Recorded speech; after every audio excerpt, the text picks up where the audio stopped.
السلام عليكم إخواني أخواتي، مرحبا بكم في قناتي المتواضعة. قبل ما نبدأ في القصة ما تنساو تصلوا على النبي عليه أفضل الصلاة والسلام، وما تنساوش تشتركوا في القناة لأنه كاين بزاف قصص راح ننشروها على أيام العشرية السوداء. يقول صاحب القصة: نحكي شوية على بطولات الدرك الوطني وليلة الهجوم على حاجز تادميت ليلة 28 سبتمبر 2008.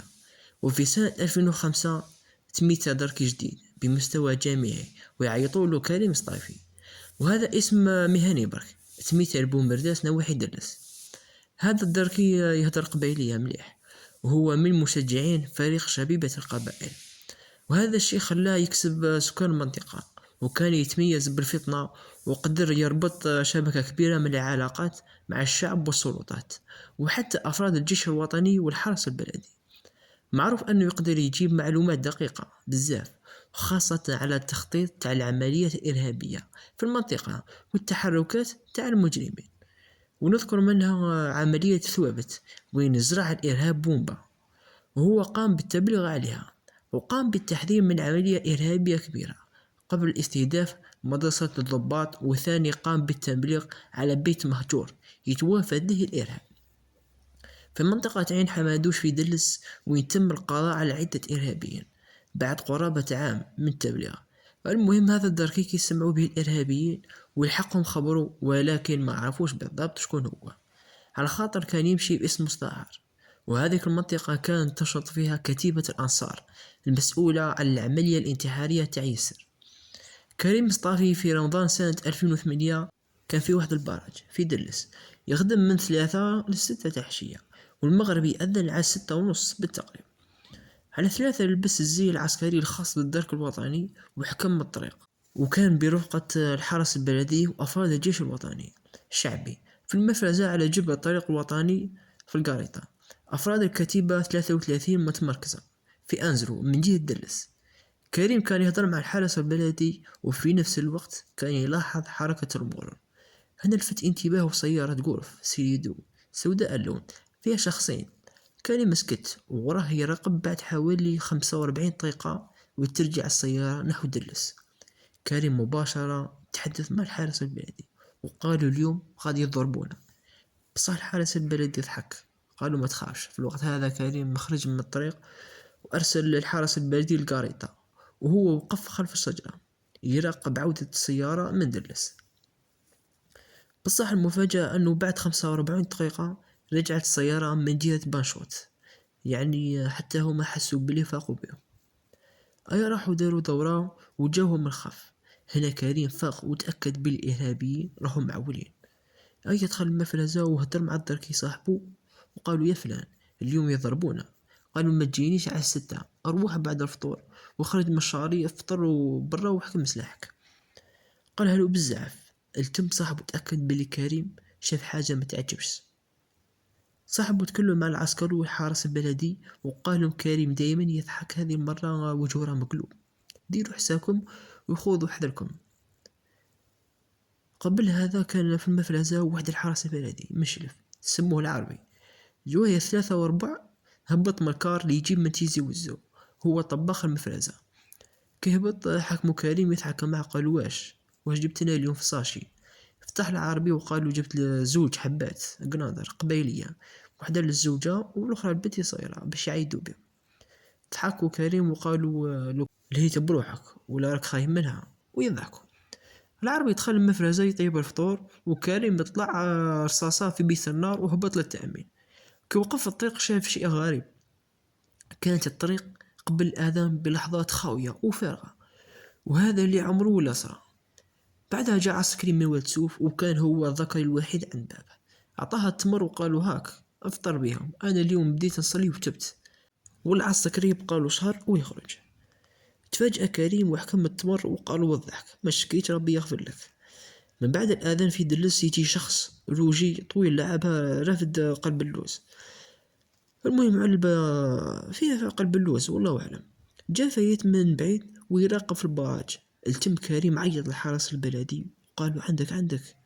بعد ثواني وجه طونوبيل من نوع تويوتا بسرعة عالية وتصدم الحاجز الحديدي اللي كنا مثبتينه قبل لحظات، وتطرطق السيارة مع شوفة ارتاحة. يعني عملية انتحارية. التفجير كان قوي بزاف لدرجة أنه الشالي طار في السماء وشعل. في الوقت هذاك طاح الطباخ العربي الشلفي وراح ليه كريم السطايفي يشوفه. وهنا كانت حافلة من نوع جيسانك رافدة مجموعة من الإرهابيين. كريم رد بإطلاق كثيف للنار وراح القريطة، والإرهاب ردوا بإطلاق النار عليه وبمعجزة إلهية ما قاسوش. وبدأ الاشتباك مع الإرهابي حوالي 27 دقيقة. كان فيها كريم ومعه زوج حرس بلدي وعسكري يسموه توفيق، كان مجروح ويتيري. الإرهابيين تفاجئوا بكثرة إصاباتهم. بعدها جاء الدعم ليهم، ولكن تقتلونهم أكثر من 10 إرهابيين وما قدروش يسترجعوا جثث زوج منهم. من بعد انسحبوا. كريم راح تفقد الإصابات. القلعة بيستشهد في العملية، لكن كريم بكى بالدموع كي شاف صار شي فيها القناصر القبيلية وتحرقوا، وما ليهم رايحين يبكوا بعد ما كانوا رايحين يفرحوا بالعيد. كريم تفاجأ باستشهاد الصوفي اللي اعطاها التمر.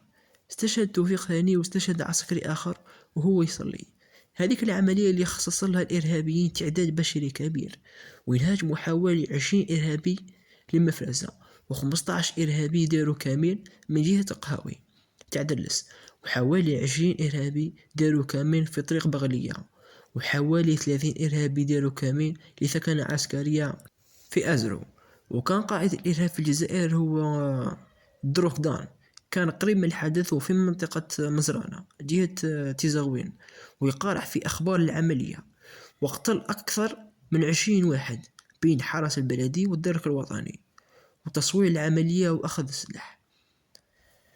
بصح بفضل قادة كريم السطايفي ورد أصحابه فشل هذا العمل الإجرامي، ولحد الساعة سكان المنطقة يتحدثوا على اليوم، يعني وين وقع الهجوم على حاجة تقدمت بدلس. بعد هذه العملية الشنيعة بدأت الجزائر في القضاء عليهم. كريم هذاك الوقت كان متزوج جديد، ومع العلم أنه السيارة اللي تفجرت كان فيها قرابة 600 كيلوغرام من تيانتي. وهذه هي القصة، وعاشت المؤسسة الأمنية وعاشت الجزائر. ويقول صاحب القصة الثانية، يقول أنا اليوم بغيت نحكي لكم على جنرال حمانا الله يرحمه ويوسع عليه ويتقبله شهيد. هاي نعقل كي جانا للفرقة 12 مشاة ميكانيك في شهر نوفمبر 1993. جاء من الفرقة الثامنة من درعا باش يحكم بلاصة العميد سعيد باي والعقيد أقاسي، أي يحكم أمور تسيير الفرقة والأمن تاع أكبر ولاية في شمال البلاد ب64 بلدية بجبال وتضاريس واعرة بزاف. سهول وصحراء بوكزول زيادة على ولاية الجرفة الكبيرة بزاف، بس على حسب اعتقادي الشخصي كانت شوارع بزاف وخطيرة، على خاطر أراضيها ممتدة ومسطحة، تقدر تشوف بعينك اللي جاي على بعد 100 كيلو متر، ماشي كيما ولاية المدية اللي جبالها واعرين وكبار وفيهم بلايص ما يقدر حتى ماتريال يخترقهم ولا يوصل لهم. اللي عينه هو المجاهد الرئيس زروال وداروا على رأسه ولاية المدية لأنه كانت خطيرة بزاف وفيها إرهابيين بزاف. كانت تحكم حكم الجية اللي اعتبروها منطقة محررة تاعهم، وزيد منطقة حساسة وقريبة من العاصمة، والكل مسلحين وكانوا في جبال تظلام وشرعة. معناه موقع مدية كان محوري ويشبه الساعة، على خاطر كان التقاطع مع شحال من ولاية، عين دفلة، تسمسيلة، تيات، جلفة، مسيلة، البويرة، الجزائر العاصمة، بليدة. في أول يوم حكم المنصب تاعو وبدأ المهمة في فرقة 12 مشاة ميكانيك. ثاني يوم يلتحق بنا بمدينة المدية ويقدم لنا للمربع التشريفي والتحية العسكري. بعدها طلب من قائد الفوج الرائد زيمي مية يعرفوه بالمنطقة، اللي مطلوب من الفوج 39 مشاة ميكانيكية. نقلنا معاه من ذرع سمار وادي حربيلو. في هذه المهمة شفنا مصنع جميل بزاف في أرياف منطقة وادي حربيل. طلب من السائق تاع الفهد بتنزيل السرعة وفتح وغلق الفهد وحبس يشوف المصنع، وبعدها طلب من الشوفير يحبس ويطلب من الفهد الثاني اللي كان فيها الرائد يحبس هو ثاني. هبطنا برخاف لحماية الموقع بلا أوامر لأنه نعرف خدمتنا، وحراسة الفهدين كانت بسلاح أفئام، والباقي فتحوا التشكيل بعيد عن قيادة للحماية. وهذا الشيء أبهر العقيد بطريقة السير والحماية. كان هذا المصنع جميل بزاف وكبير ومتوقف عن العمل، وفيه عساس راقد وبعض الكلاب متشردة. سقط العقيد الحارس على سبب توقف مصنع صيدال. قالوا بلي السيد ممول المصنع انشف، وقال بلي المصنع رايح يتباع كيما راه. دخل داخل المصنع باش يعمل دورية، وهنا تشوكا بلي كاين بيد وستينات تاع مواد سامة وكيميائية موجودة بلا ما تتحمل ولا تتحرس. وهنا طلب من رائد تعيين فصيلة فورا لحماية المصنع. قال له بالحرف الواحد، نعرف المصنع يشتغل فورا وما على باليش. بالك اتصل على قيادة البلاد، وصح اشتغل المصنع. بعد شحال من يوم جابوا له صهاريج إينوكس متنقلة بشاحنة تاع 20 طن يجيبوا له المثاني. واشتغل المصنع وكنا نحرصوه، وكان كل شهر يجيبوا عملاء جدد حتى وصل عددهم إلى 700 عامل. والمهم شراو له ماتريال جديد في سنة. مثلا وأنا شاهد اشترى مصنع 17 سيارة 405 وإكسبريس، ومصنع صيدال اليوم من أفضل المصانع العالمية في صناعة الأدوية. كملنا زيارة استطلاعية حتى لهناشا وادي الشرفاء غربال، من بعد بوعيشون المندية وسط. وخرجنا غرب باتجاه ذرع السمارة. بعدها زاد توقف مرة أخرى. سقسى عليه وقالوا له كان سبيطار صغير ولكن تهدم بسبب انزلاق تربة. طم الوالي أنه يجهز هذا البناء باش يكون المكتب تاعو متقدم العمليات من المدية ويكون معاه في المكتب. وهكذا كنا احنا بداية من شهر ديسمبر 93. كتيبة الفاقوط المتكونة من 40 جندي أول، كتيبة احتياطية ترافق الجنرال.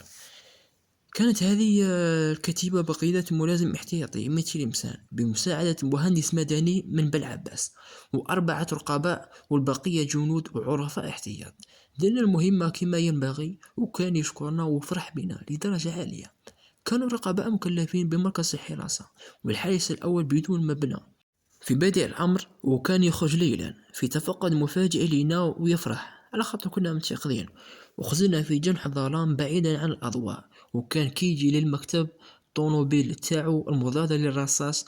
إذا قدمنا له التحية بكلاشيكوف بصوت عالي يضرب الكف على المخزن، يقدم لك شوكولاتة ويبعثها لك مع الناديل. لكن إن كانت التحية ضعيفة لا يبادي لك التحية أصلا. المهم خدمنا مع حوالي 3 أشهر، وكان راضي علينا حتى جابونا النقيب ليكون المسؤول المباشر في بلاصة المرشحين. وهذا النقيب للأسف دار سلوك أغضب المرحوم بزاف، غضب شديد. هذا خلاه يطردنا من جنة على الساعة 5 مساء في عقوبة جماعية، حواجز وتمشيطات في منطقة بوعيشون سمانة كاملة. وهذه هي كان يبغي الانضباط وكان شديد الغضب، ولكن داخلين حنين بزاف. شحال من مرة يجيبونا شوكولا لما يفرح بينا، وكان يفرح ثاني كي نقدموا له التحية، يعني تكون بالسلعة، خاصة 4 جنود وقائد حراسة. وصح كي سموه المحنك وعندهم الصح. وكان يمشي معنا برجليه في معظم التنشيطات، وكان يزورنا فجأة في الحواجز والكمائن. كان له دور كبير في القضاء على الإرهاب، ومن شدة خوف الإرهاب منه ومن تكتيكاته سلموا عدة أشخاص أنفسهم قبل قانون الرحمة.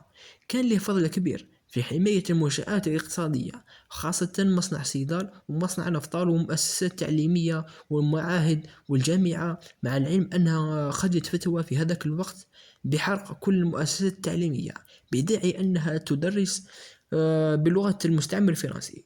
لكن ما صدقلهمش هذا الشيء، ما عدا حرق مرقد متوسط مرج شكيل وجناح معهد تكنولوجي وطفاو النيران في وقتها. وفتح هو مجموعة أو مجموعات صغيرة عسكرية من 5 أفراد في كل مؤسسة، لتصبح مدينة المدية ثكنة عسكرية كبيرة في كل حي قريطة. واشتد الخناق على الإرهاب وما قدروا يحرقوا حتى مؤسسة.